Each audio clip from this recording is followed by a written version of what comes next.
Welcome friends. Today we are discussing about chapter number 3, current electricity. In previous video we had already discussed about basic information regarding electric current and how the different kinds of electric current can be developed due to different motion of charge systems. In this present video I would like to discuss about Ohm's law. Ohm's law, वैसे तो आप Ohm's law lower standard में अच्छे से पढ़ के आए हो, लेकिन यहां पर हम डिटेल में डिस्कस करेंगे what is Ohm's law mean by. Friends, हम सबको पता है कि कंसीडर करो कि ये एक बैटरी है और बैटरी का काम चार्जेस को एनर्जी देना होता है। तो ये कंसीडर करो कि V वोल्ट की बैटरी है जिसका ये पॉजिटिव टर्मिनल, ये नेगेटिव टर्मिनल। अगर ये बैटरी को किसी रेजिस्टर के साथ कनेक्ट कर दिया जाए, अगर इसी बैटरी को कोई रेजिस्टर के साथ कनेक्ट कर दिया जाए तो ऐसे केस में यहां पर जब चार्जेस पॉजिटिव टर्मिनल से बाहर निकलते हैं तब चार्जेस के पास बैटरी के वोल्टेज जितनी एनर्जी होती है, कंडक्टर को पास करते करते जब चार्जेस ए पॉइंट पर पहुंचते हैं तो ए पॉइंट पर चार्जेस के पास V वोल्ट जितनी एनर्जी है, जब चार्जेस रेजिस्टेंस को क्रॉस करते हैं तो जितनी एनर्जी थी V जितनी, वो सारी की सारी एनर्जी लॉस कर देते हैं, इसलिए यहाँ पर 0 वोल्ट एनर्जी है। चार्जेस 0 एनर्जी से नेगेटिव टर्मिनल में एंटर होते हैं, बैटरी उनको V जितनी एनर्जी देती है। इसका मतलब यहाँ पर चार्जेस का यूनिडायरेक्शन में फ्लो हो रहा है, इसलिए यहां पर इलेक्ट्रिक करंट डेवलप होगा I जितना। अगर ये रेजिस्टर की वैल्यू R जितनी है, अगर ये रेजिस्टर की वैल्यू R जितनी है तो यहां पर R, V और I के साथ रिलेशन बताने के प्रेफरेंस से सर साइमन ओम नाम के साइंटिस्ट ने एक लॉ दिया and this particular law is said to be Ohm's law. तो ओम्स लॉ का स्टेटमेंट क्या है? ओम्स लॉ का स्टेटमेंट है under given physical condition, under given physical condition, under given physical condition, the ratio of potential difference across any conductor to electric current pass through it, electric current pass through it is always constant, and this constant is said to be resistance of the conductor. Friends, यहां पर ध्यान से समझो, यहां पर actually जो भी potential difference V होता है वो पास होने वाले करंट I के डायरेक्टली प्रोपोर्शन में होता है, तो V is directly proportional to I। अगर प्रोपोर्शनलिटी सिंबल हटाना है तो हमको यहाँ पर कोई ना कोई कांस्टेंट इंट्रोड्यूस करना पड़ेगा। चलो यहाँ पर अगर मैं कांस्टेंट इंट्रोड्यूस करने के लिए V equal to I R नाम का एक नया कांस्टेंट यहाँ पर इंट्रोड्यूस कर देता हूं।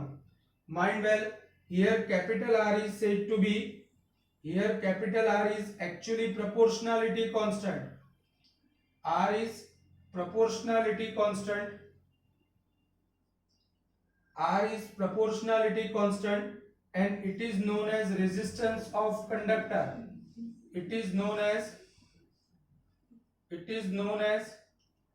resistance of conductor.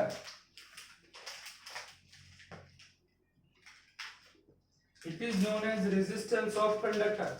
Friends, यहाँ पर अंडर गिवन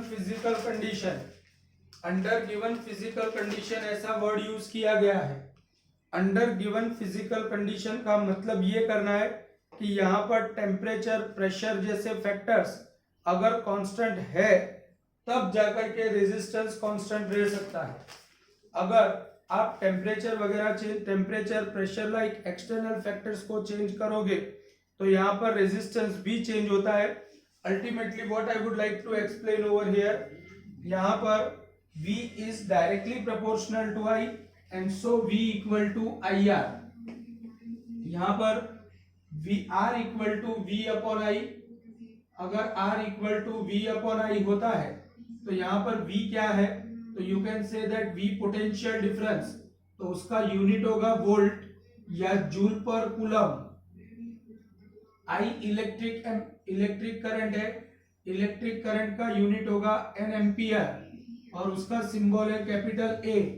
तो R equal to V upon I मतलब इसका यूनिट होगा volt per ampere, and volt per ampere is also known as ohm, जिसका सिंबल कुछ ऐसा है।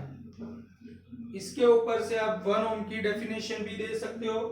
डेफिनेशन ऑफ 1 ओम क्या होगा, तो डेफिनेशन ऑफ 1 ओम होगा if 1 ampere of electric current, if 1 ampere of electric current is passed through, 1 ampere of electric current is passed through any conductor, if 1 ampere of electric current pass through any conductor,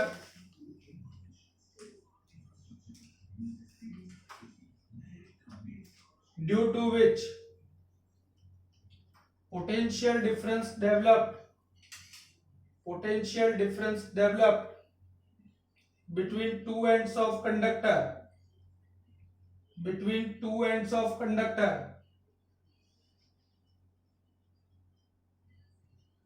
is 1 volt, then resistance is said to be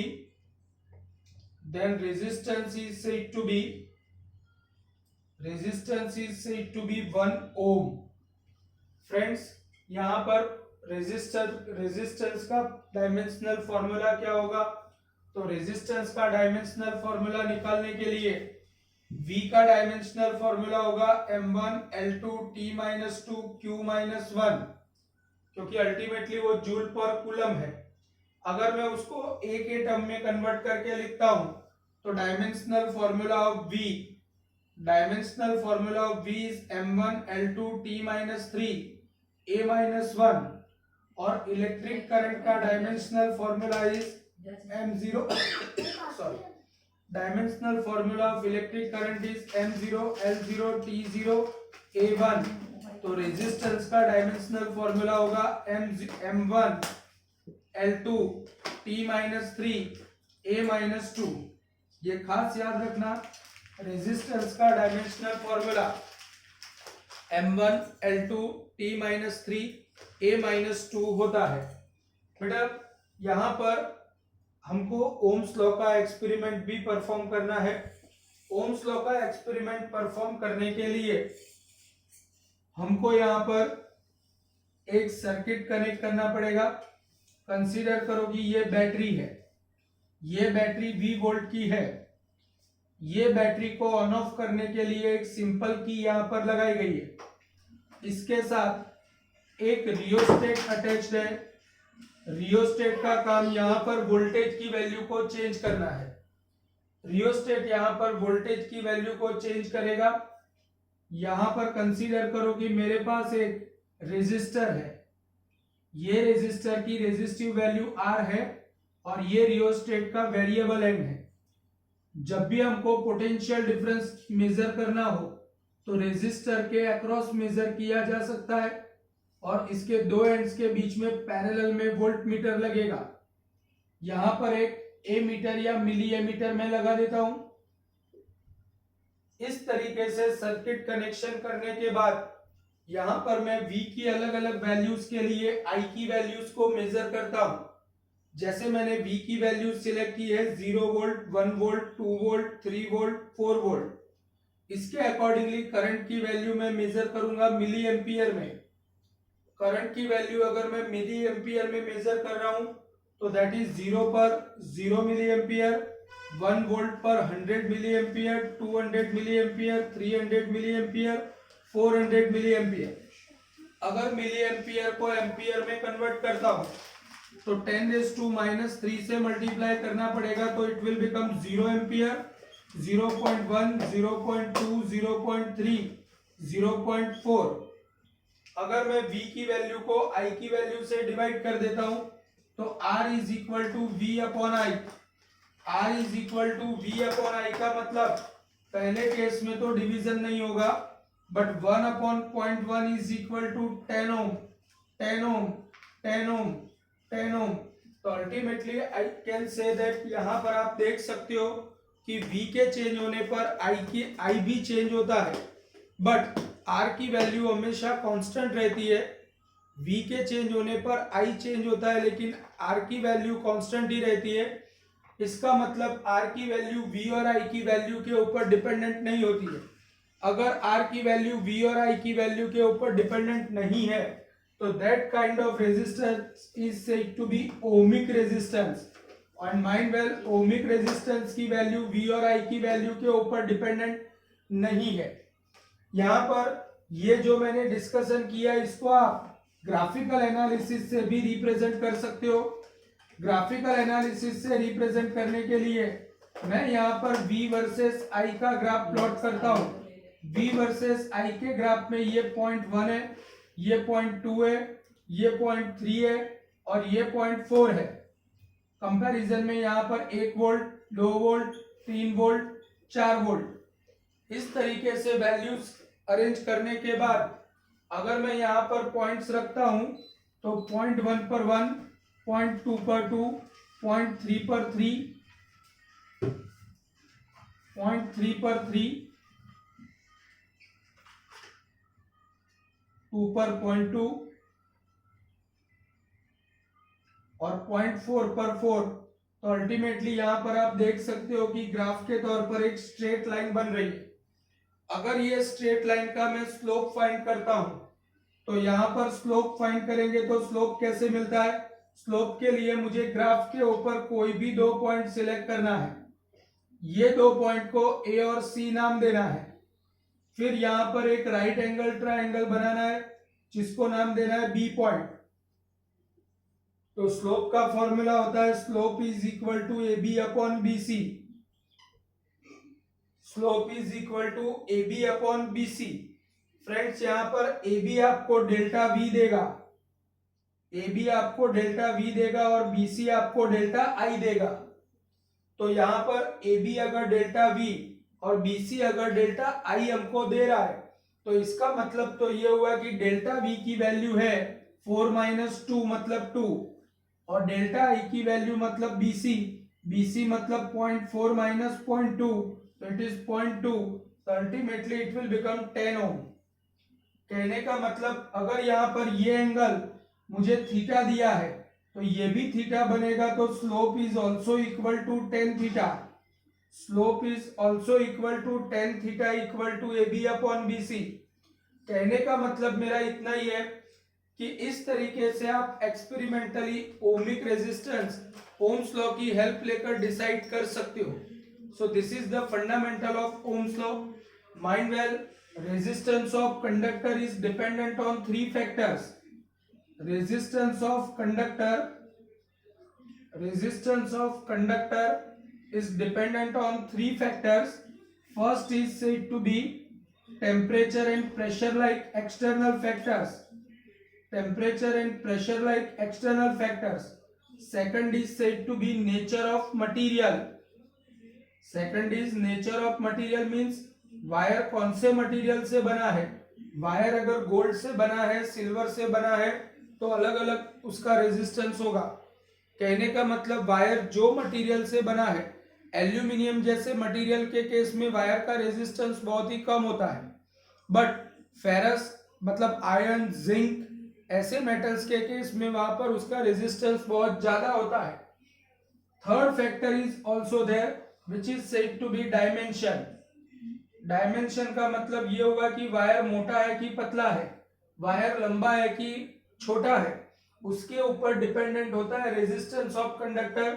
dimension में भी 2 factors है, एक है length और दूसरा है cross sectional area.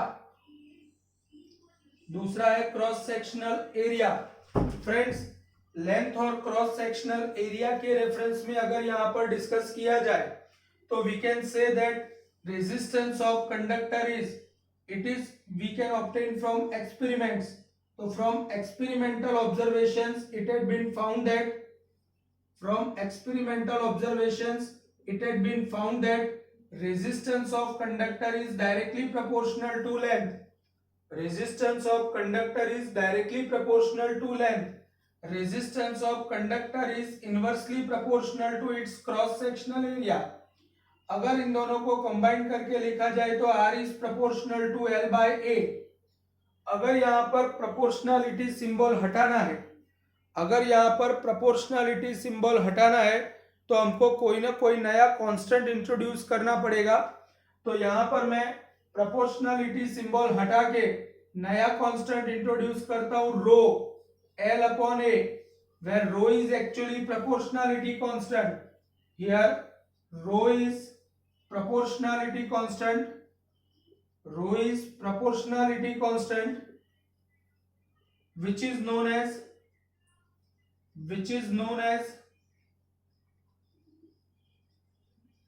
resistivity, of conductor. Mind well, resistivity of conductor does not dependent on dimension, क्योंकि dimension वाले इक्वेशन के अंदर तो रेजिस्टिविटी कांस्टेंट है, और अगर रेजिस्टिविटी कांस्टेंट है तो यहाँ पर रो का यूनिट क्या होगा, rho equal to R A upon L, according to this equation ohm into metre square upon metre, metre और स्क्वायर कैंसल, तो it will become ohm into metre. Resistivity का यूनिट होता है ओम इंटू मीटर। फ्रेंड्स, इसकी definition क्या होगी, तो definition बनाने के लिए मैं ए की वैल्यू 1 यूनिट ले लेता हूं, लेंथ की वैल्यू भी 1 यूनिट ले लेता हूं, तो रो इक्वल टू आर हो जाएगा। तो ए इक्वल टू 1 और एल इक्वल टू 1 लेने पर अगर रो इक्वल टू आर हो जाता है तो we can conclude over here like this way, the resistance of conductor having unit length and unit cross sectional area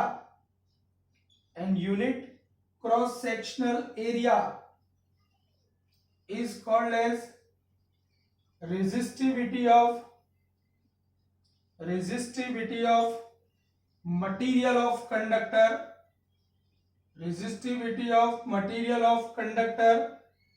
at that temperature,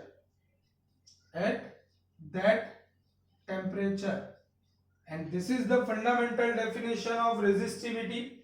Mind well, inverse of resistivity is said to be conductivity.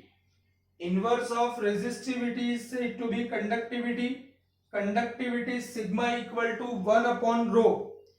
Conductivity sigma is equal to 1 upon rho. Friends, 1 upon rho का मतलब ये होगा कि इसका unit होगा 1 upon ohm into meter. But friends, 1 upon ohm is said to be mho. 1 upon ohm is said to be mho into meter inverse. Mho into meter inverse. But mind well, mho is also said to be Simon into meter inverse. तो यहाँ पर sigma मतलब conductivity का जो unit होगा वो Simon into metre inverse या तो मो इंटू मीटर इनवर्स भी आप लिख सकते हो। फ्रेंड्स, ओम्स लॉ बहुत ही सिंपल फंडामेंटल है। R equal to rho L upon A भी बहुत सिंपल फंडामेंटल है, लेकिन इसी फंडामेंटल के ऊपर बेस्ड आपने बहुत सारे क्वेश्चन 10th स्टैंडर्ड में भी सॉल्व किए हैं। यहाँ पर हम आगे छोटे छोटे इसके क्वेश्चंस देख सकते हैं, बट याद रखो कि R equal to rho L upon A formula apply करते वक्त, R equal to rho L upon A formula use करते वक्त आपको ध्यान से ये देखना है कि आप वायर को स्ट्रेच कर रहे हो, वायर को कट कर रहे हो, कौन सा केस यूज कर रहे हो, दैट इज इंपॉर्टेंट। तो in next video we will discuss 2 or 3 questions related to stretching of wire and related to Ohm's law as well as definition of resistivity. आप ध्यान से Ohm's law को पढ़िए, बाकी की बात बाद में डिस्कस करेंगे। अपार्ट फ्रॉम दैट फ्रेंड्स, आप सबको ये बात बता दूं